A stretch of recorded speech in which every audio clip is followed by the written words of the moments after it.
Sabona nginibingelele nami le channel emasweti Media Production.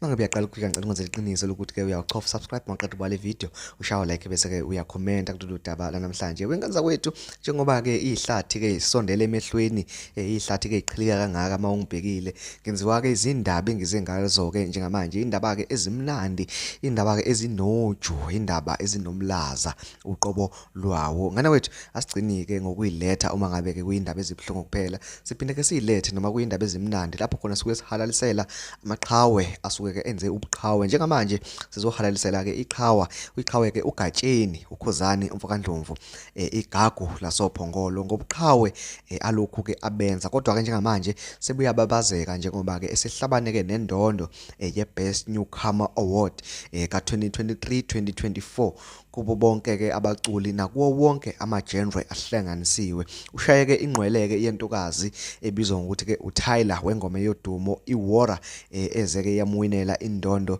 iGrammy Award. Indondo ke yomhlaba wonke esuke lapho eqhathuke nabaculi baphesheya kwelwandle, abaculi bakuzo zonke izizwe ongayicabanga.